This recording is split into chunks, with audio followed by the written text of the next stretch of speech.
ప్రకటన గ్రంథం 13వ అధ్యాయం 11 నుండి 18వ వచనం వరకు జాగ్రత్తగా వినండి. భూమిలో నుండి మరి ఒక మృగము పైకి రావడము చూచాను. గొర్రెపిల్ల కొమ్ము వంటి 2 కొమ్ములు దానికి ఉన్నాయి. అది ఘటసర్పం వలె మాట్లాడుతున్నది. అది ఆ మొదటి క్రూర మృగమునకున్న అధికారపు చేష్టలన్నీ దాని ఎదుట చేస్తున్నది.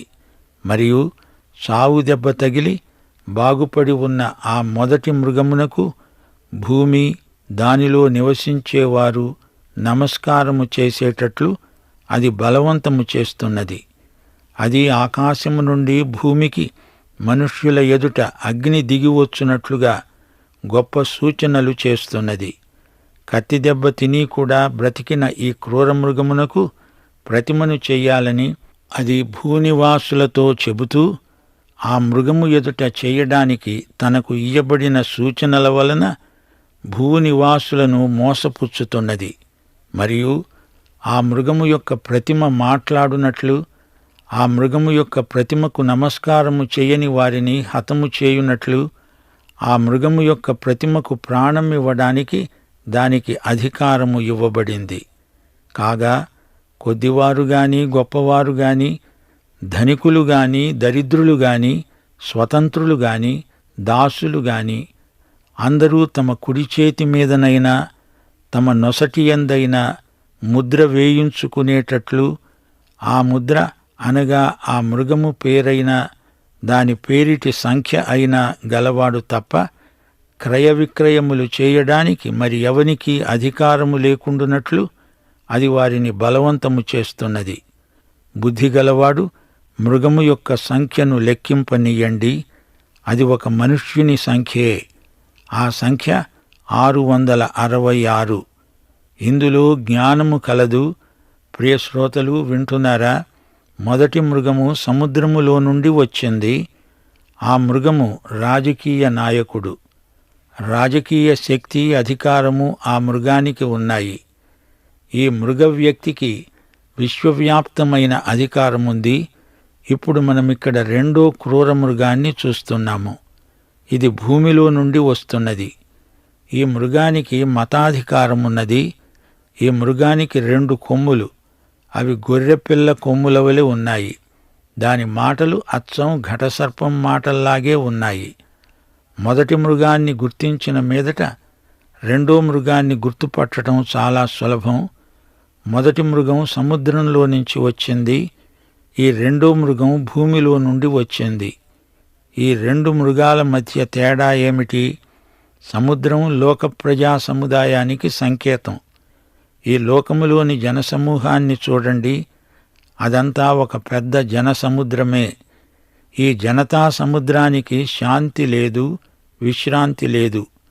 భూమిలో నుండి వచ్చిన ఈ మృగం పాలస్తీనాకు సంకేతం. ఈ మృగము ఇశ్రాయేలు మధ్య నుండి వచ్చింది. మొదటి మృగం లోకములో నుండి వచ్చింది. ఇశ్రాయేలులో నుండి వస్తేనే కాని అతణ్ణి మెస్సీయాగా వారు గుర్తించరు, అంగీకరించరు. ఈ మృగానికున్న 2 కొమ్ములు గొర్రెపిల్ల కొమ్ములను పోలినవి. ఇతడు క్రీస్తును అనుకరిస్తున్నాడు. మొదటి మృగ వ్యక్తి క్రీస్తును వ్యతిరేకించాడు. అతడు అంత్యక్రీస్తు. 2వ వ్యక్తి క్రీస్తును అనుకరించే నకిలీ క్రీస్తు. అంత్యక్రీస్తు అనే మాటకు 2 అర్థాలున్నాయి. క్రీస్తు వ్యతిరేకి, క్రీస్తుకు ప్రత్యామ్నాయ వేషం. క్రీస్తులాగే నటిస్తాడు. గొర్రెపిల్ల కొమ్ములున్నాయి కాని వీడు అంతరంగంలో తోడేలు, గొర్రె చర్మము ధరించిన తోడేలు. లోక పాపమును మోసుకొని పోయే దేవుని గొర్రెపిల్లను అనుకరిస్తున్నాడు. ఈ అబద్ధ క్రీస్తు లోకపాపాన్ని తొలగించని గొర్రెపిల్ల, లోకానికి అధిక పాపం కలిగించే దొంగ గొర్రెపిల్ల. ఈ మృగవ్యక్తి తన స్వంత చిత్తం నెరవేర్చుకోడు గాని మొదటి మృగము చిత్తం నెరవేరుస్తున్నాడు.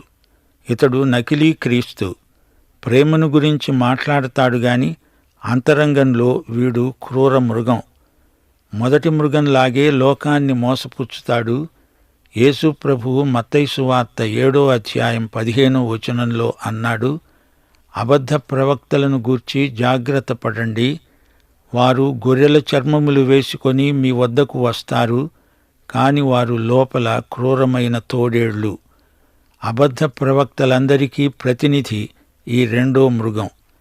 వీడు ఒక అంత్యక్రీస్తే. క్రీస్తు పరిచర్య రెండు విధాలు. అదంతా ఇద్దరు వ్యక్తులుగా అంత్యక్రీస్తు నెరవేరుస్తున్నట్లు నటించటానికే ఈ తతంగమంతా. యేసుక్రీస్తును అనుకరించడానికి ఇద్దరు వ్యక్తులు సైతానుకు అవసరమయ్యారు. అదీ సంగతి. మత్తయి సువార్త 24వ అధ్యాయం 24వ వచనంలో ప్రభువు అన్నాడు, అబద్ధ క్రీస్తులు అబద్ధ ప్రవక్తలు వచ్చి సాధ్యమైతే ఏర్పరచబడిన వారిని సైతము మోసపరచటానికి గొప్ప సూచక క్రియలను మహత్కార్యములను కనపరుస్తారు. మొదటి మృగానికి ఈ రెండో మృగం ఆగమన దూత. క్రీస్తు రాకడకు బాప్తిస్మకుడైన యోహాను ఆగమన దూత. ఇది దానికి అనుకరణ. ఈ క్రూర మృగం అధికారం పొందింది. మొదటి మృగంలాగే ఈ రెండో మృగం వ్యవహరిస్తోంది. మొదటి మృగాన్ని ఆరాధించటానికి అందరినీ ప్రేరేపిస్తోంది. ఆ మొదటి మృగం చావు దెబ్బ తగిలి బాగుపడిందని చెప్పి దానికి ప్రచారం చేస్తోంది. మొదటి మృగాన్ని పూజించడానికి భూనివాసులను బలవంతం చేస్తోంది. మొదటి మృగం రెండో మృగానికి అధికారమిచ్చింది. ఈ రెండు మృగాలకు ఇప్పుడు సమానాధికారమున్నది. మొదటి మృగాన్ని ఆరాధ్య దేవుని స్థాయికి హెచ్చించింది ఈ రెండో మృగం. అసలైన సంఘం ఎత్తబడింది, దిగబడిపోయింది వేశ్య సంఘం. అసలైన సంఘం యేసు పెండ్లి కుమార్తె. అబద్ధ ప్రవక్త ఈ భ్రష్ట సంఘానికి ఆరాధించడానికి మృగప్రతిమనిస్తున్నాడు. చావు దెబ్బ తగిలి బాగైన మొదటి మృగాన్ని ఘనపరుస్తున్నది రెండో మృగం.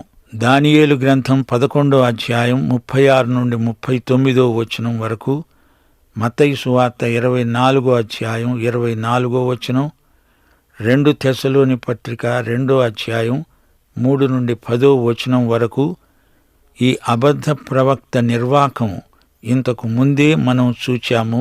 చావు దెబ్బ తగిలి స్వస్థపడిందని చెప్పి దీనికి ప్రచారం చేస్తున్నది రెండో మృగం. ఈ రెండు మృగాలు మేము స్వస్థపరచగలము అంటున్నాయి. ఈ మృగద్వయం మాటలన్నీ అబద్ధాలు. లోకాన్ని మోసపుచ్చడానికి ఈ రెండు మృగాలు ఎంతో ప్రయాసపడతాయి. ఆకాశము నుండి అగ్ని కురిపిస్తాను అంటోంది ఈ మృగం. కొన్ని సూచనలు చూపి భూనివాసులను మోసం చేస్తుంది. మృగప్రతిమకు ప్రాణం పోస్తాను అంటోంది. ఈ మృగం సూచక క్రియలు అద్భుతాలు చేస్తోంది. ఏలియా ప్రవక్తను అనుకరిస్తూ ఆకాశము నుండి అగ్నిని కురిపిస్తోంది.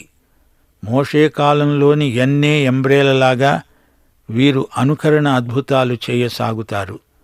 నిర్గమకాండం 7వ అధ్యాయం 11, 12 వచనాలు. ఫరో తన విద్వాంసులను మంత్రజ్ఞులను పిలిపించాడు. ఈజిప్టు శకునగాండ్రు కూడా తమ మంత్రముల చేత అలాగే చేశారు. వారిలో ప్రతివాడు తన కర్రను పడవేసినప్పుడు అది సర్పమైంది గాని అహరోను కర్ర వారి కర్రలను మింగేసింది. అసలు సంగతి ఏమిటంటే ఆ మంత్రవాదులు చాలా తెలివైన వారు. వారికి సైతానీయ శక్తులున్నాయి. అలాగే ఈ మృగానికి కూడా అట్టి శక్తులే ఉన్నాయి. మత్తయి సువార్త 3వ అధ్యాయం 11వ వచనం, యోహాను అన్నాడు, మారుమనస్సు నిమిత్తము నేను నీళ్లలో మీకు బాప్తిస్మమిస్తున్నాను. అయితే నా వెనక వస్తున్నవాడు నాకంటే శక్తిమంతుడు. ఆయన చెప్పులు మోయటానికైనా నేను పాత్రుడను కాను. ఆయన పరిశుద్ధాత్మలో అగ్నిలో మీకు బాప్తిస్మమిస్తాడు. యోహాను తానే అగ్ని బాప్తిస్మమిస్తాను అనలేదు గాని ఈ అబద్ధ ప్రవక్త తానే అగ్నివర్షం కురిపిస్తా అంటూ ప్రగల్భాలు పలుకుతున్నాడు. ఏలీయాను అనుకరించాలని చూస్తున్నాడు. ఈ కపట ప్రవక్తలు అగ్నితో చెర్లాటలాడుతున్నారు. చివరికి వీరే అగ్నిగంధకాల సరస్సులో పడవేయబడతారు. ప్రకటన గ్రంథం 19వ అధ్యాయం 20వ వచనం, ఆ మృగము అబద్ధ ప్రవక్త పట్టబడి వారిద్దరూ గంధకముతో మండే అగ్నిగుండములో ప్రాణముతోనే వేయబడ్డారు. ఈ మృగము చేసే మోసాలకు ప్రజలు సమ్మోహితులవుతారు, ఆకర్షించబడతారు. అయితే ఏర్పరచబడిన దేవుని ప్రజలను ఈ మృగములు ఏమీ చెయ్యజాలవు. వీరి మోసం దేవుని ప్రజల పట్ల పనిచెయ్యదు. పాపపురుషునికి ఈ మృగం ఒక ప్రతిమ తయారు చేస్తుంది. ప్రతిమ అంటే గ్రీకు భాషలో ఐకోన్ అంటే ప్రతిరూపం. మొదటి మృగానికి ఒక ప్రతిమ. చావు దెబ్బ తగిలి బాగైన మృగమిది. అయితే యేసు ప్రభువు తనకు భౌతికమైన ప్రతిరూపమేదీ ఉండకూడదని ఖండితంగా చెప్పాడు. అయితే అంత్యక్రీస్తు యొక్క ప్రతిమ యెరూషలేము దేవాలయంలో పెట్టబడుతుంది. ఇదే హేయమైన వినాశనకారి. మత్తయి సువార్త 24వ అధ్యాయం 15వ వచనం, ప్రవక్త అయిన దానియేలు ద్వారా చెప్పబడిన నాశనకరమైన హేయ వస్తువు పరిశుద్ధ స్థలమందు నిలిచి ఉండడం మీరు చూడగానే చదివేవాడు గ్రహించునుగాక. ఇది నాశనకరమైన హేయ వస్తువు. మృగప్రతిమ హేయమైనది, వినాశనకరమైనది. దేవునికి రోషము, పౌరుషము పుట్టించేది ప్రతిమ. ఇదే చిట్ట చివరి అంత్యక్రీస్తు నిర్వాకం. దేవుని ఆలయంలో మృగప్రతిమను తెచ్చి ప్రతిష్ఠిస్తాడు గాని అది దేవునికి అప్రతిష్ఠ. మరో విచిత్రం, ఆ మృగప్రతిమ చేత మాట్లాడిస్తాడు. ఆ మృగప్రతిమకు ఎవరు నమస్కారం చెయ్యరో వారిని హతమారుస్తాడు. ప్రతిమకు ప్రాణం పోస్తాడు. అదొక వింత. అందరూ కుడి చేతి మీద గాని నొసటిపైన గాని ముద్ర వేయించుకోవాలని శాసనం చేస్తాడు. క్రయ విక్రయాలు చెయ్యాలంటే మృగపు ముద్ర లేదా మృగము పేరిటి సంఖ్య ఉండాలి. విగ్రహానికి ప్రాణం పోశాడు. ప్రాణం అంటే గ్రీకు భాషలో న్యూమా. విగ్రహాలు మూగివి, అవి మాట్లాడలేవు అంటూ యెషయా మొదలైన ప్రవక్తలు రాశారు. గాని ఈ మృగప్రతిమ మాట్లాడుతోంది. పౌలు కూడా విగ్రహాలు నిర్జీవమైనవి అన్నాడు. మరి ఈ మృగప్రతిమ విశేషమేమిటి? ఇది మాట్లాడుతోందే. అప్పుడు శాస్త్రవేత్తలందరూ ఈ విచిత్రాన్ని ఎగబడి చూస్తారు. మాకిది అంతుపట్టటం లేదు, ఇదేదో అద్భుతం అని శాస్త్ర విజ్ఞానవేత్తలు నిర్ధారణ చేస్తారు. దీన్ని బట్టి లోకంలో అన్ని రకాల ప్రజలు ఈ మృగాన్ని ఆరాధిస్తారు, పూజిస్తారు. ఇప్పుడు మతాన్ని, వ్యాపారాన్ని వీడు కలిపేస్తున్నాడు. మృగం ముద్ర ఉంటేనే కాని నీవు ఏదీ కొనలేవు, అమ్మలేవు. యోహాను కాలంలో సైనికుల శరీరాల మీద అచ్చుపోసి ముద్రించేవారు. బానిసలను యజమానులు ముద్రించేవారు. కొన్ని దేవాలయాలలో ఆ దేవత గుర్తును ప్రజల శరీరాలపై కాల్చి ముద్రించేవారు. మృగపు గుర్తు వారి నుదుటిపైన లేదా కుడి చేతిపైన ముద్రిస్తాడు. మృగము యొక్క సంఖ్య 666. అది మనుష్యుని సంఖ్య 666. ఇందులో జ్ఞానమున్నది అన్నప్పుడు ఈ విషయంలో చాలామంది తమ అజ్ఞానంతో ఈ వచనానికి పలు విధములైన అర్థాలు చెబుతున్నారు. గ్రీకు భాషలో 666 క్రమం ఎలా ఉన్నదంటే హెక్సాకోసియాయ్ 600, హెక్సేకోంటా 60, హెక్స్ 6, మొత్తం కలిపితే 666. మృగము యొక్క సంఖ్య ఇది. దీని అసలు అర్థమేదో దేవుడు బయలుపరిచేదాకా కనిపెట్టి ఉండడం మంచిది. విపరీతమైన అర్థాలు చెప్పే కంటే మౌనం మంచిది కదా. ఈ సంఖ్యను ఒక పజిల్లాగా చేసి కొందరు దీంతో ఆడుకుంటున్నారు. జాగ్రత్త. మహాశ్రమల కాలం వచ్చే వరకు ఈ 666 మార్కు మనిషి ఎవరో ఎవరికీ తెలీదు. ఈ అంకెను గుణించుకుంటూ అనవసరంగా కాలయాపన చేయడం మంచిది కాదు. వారా వీరా అని ప్రతి ఒక్కరి పేరును గుణించి 666 తేల్చి వాడు వీడే అని గందరగోళం సృష్టించడం బుద్ధిమంతులకు తగదు.